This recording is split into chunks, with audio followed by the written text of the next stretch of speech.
பல்வலிக்கு சிகிச்சை மேற்கொள்ள போன பெண்ணுக்கு ஹெல்ப்பர் வச்சு ட்ரீட்மெண்ட் கொடுத்துருக்காங்க சில டென்டிஸ்ட்.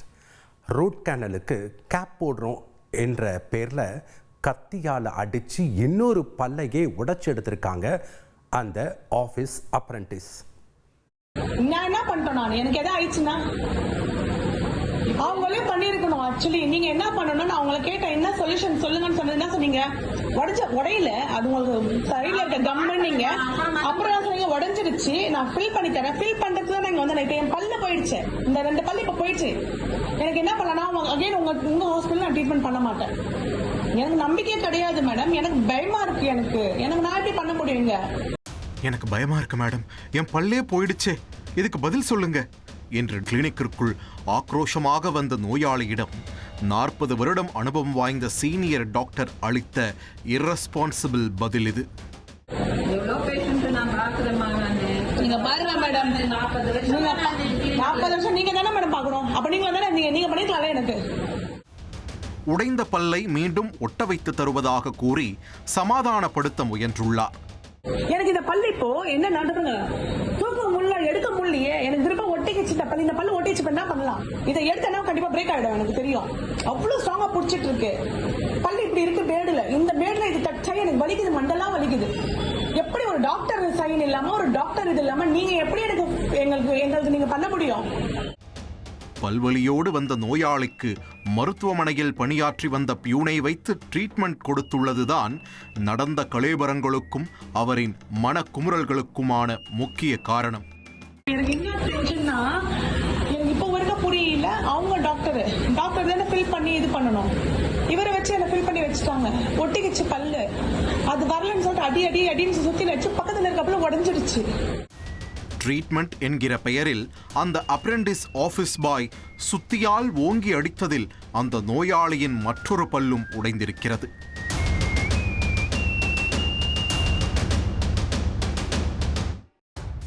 பல்வலிக்கு சிகிச்சை பெறச் சென்று கடைசியில் காவல் நிலைய படியேறி உள்ள நோயாளியின் பெயர் சமீனா.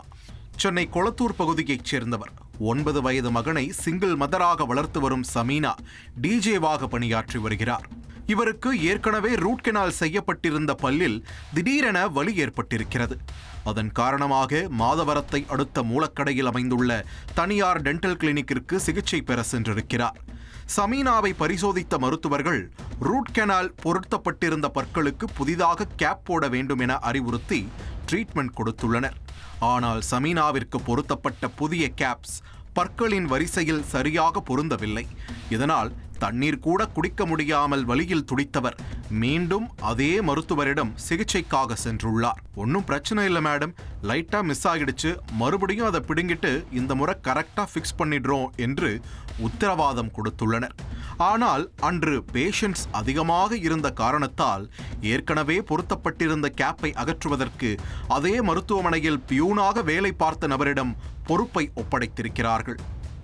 கையில் சுத்தியோடு சிகிச்சை அளிக்க வந்த அந்த நபரும் சமீனாவின் வாய்க்குள் அதை வைத்து ஓங்கி அடித்துள்ளார். உயிர் வலியில் துடித்த சமீனா தனக்கு ஏற்கனவே இருதய நோய் பிரச்சனை உள்ளது, அதன் காரணமாக எனக்கு இந்த ட்ரீட்மெண்ட்டே வேண்டாம் என கூறி வீட்டிற்கு கிளம்பிச் சென்றதாக கூறப்படுகிறது. ஆனால் அடுத்த சில மணி நேரங்களில் சமீனாவிற்கு ட்ரீட்மெண்ட் அளிக்கப்பட்ட பற்களுக்கு அருகே இருந்த ஒரு உறுதியான பல்லும் உடைந்து வெளியே வந்துள்ளது. இதனால் மேலும் மன உளைச்சலுக்கு ஆளான சமீனா அது குறித்து மீண்டும் மருத்துவமனை சென்று விசாரித்த போதுதான் தனக்கு ட்ரீட்மெண்ட் கொடுத்த நபர் மருத்துவரே அல்ல, அவர் ஒரு சாதாரண பியூன் என்பது தெரிய வந்திருக்கிறது. உடனடியாக பணியில் இருந்த சீனியர் டாக்டரிடம் அது குறித்து முறையிட்டுள்ளார். ஆனால் அவர் ஏதோ தெரியாம நடந்துருச்சு, நீ வாமா உடஞ்ச பல்ல ஒட்டித்தாரேன்னு கேஷுவலாக பதிலளித்துள்ளார். இதையடுத்து சமீனாவை தொடர்பு கொண்ட அந்த மருத்துவமனையின் முதன்மை மருத்துவர் பிரச்சனையை சுமூகமாக பேசி தீர்த்து கொள்ளலாம் என்று தெரிவித்துள்ளார். ஆனால் அவரே அன்று மாலை உங்களால் என்ன செய்ய முடியுமோ அதை செய்யுங்கள் என்று அலட்சியமாக பதிலளித்தது சமீனாவிற்குள் ஆத்திரத்தை வரவழைத்திருக்கிறது. ஹலோ, ஹாஸ்பிட்டல்ல நைட் என்ன சொன்னீங்க நீங்க என்கிட்ட மேடம்? என்ன சொன்னீங்க? இந்த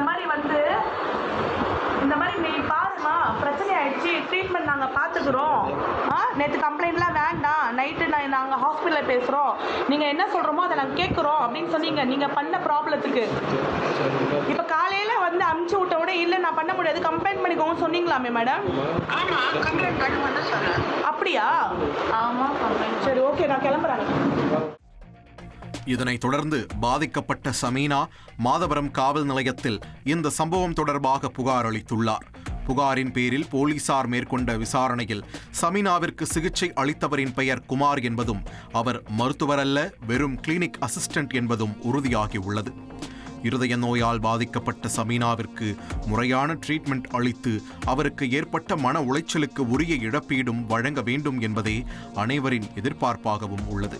காவல்துறையினரும் சுகாதாரத்துறை அதிகாரிகளும் பியூனை வைத்து நோயாளிக்கு சிகிச்சை அளித்த மருத்துவர்கள் மீது சட்டப்படி கடும் நடவடிக்கை எடுக்க வேண்டும் என சமீனா வலியுறுத்தியுள்ளார். அதிமுக்கிய விவரங்களை அனைவருக்கும் புரிய வைக்கும் பாட்காஸ்ட். தவிர்க்க முடியாத முதல் மக்கள் வளைகுடா நாடுகள் பிரான்சிஸுக்கு பிரியா சம்பவங்களை தேடி களத்திற்கே உங்களை அழைத்துச் செல்லும் ஸ்பாட்லைட். அங்க இருக்கக்கூடிய கள விவரங்கள் என்ன? அமலாக்கத்துறை கடந்த 5 வருஷமாவே சார் எனக்கு ரொம்ப பிடிக்கும் அவர் வர்றதுக்காக. எங்களுடைய நியாயமான கோரிக்கை. Even at the cost of stopping. பார்வையாளர்களையும் செய்திக்குள் பங்கெடுக்கச் செய்யும் மக்கள் குரல். 50 ரூபாய் எங்களுக்கு தண்ணிக்கு ஒரு தீர்வே இல்லைங்க 10 வருஷமா. எங்களுக்கு சரியான ஒரு விடிவு கிடைக்கவில்லை. 60,000 ஏக்கருக்கு தான் கேட்கிறோம், பிச்சை கேட்கறாங்க. புத்தம் புதிதாக வித்தியாசமாக ஹெலிகாப்டர்களின் உதவி என்ன படிக்கலான்றதுல பேரண்ட்ஸும் என்கரேஜ் பண்ணணும், ஸ்டூடெண்ட்ஸும் தேர்வு செஞ்சு. எனக்கும் சீமானனுக்கும் பெரிய வித்தியாசம் இல்லைங்க. ஒரு பாயிண்டா சொல்லணும். உங்களுக்கான தலைவர்களை பொழுதுபோக்கு தளத்தில் தேடாதீர்கள், போராட்ட களத்தில் தேடுங்கள். அனைத்தும் உங்களுக்காக. எப்போதும் இணைந்திருங்கள் தந்தி டிவியுடன்.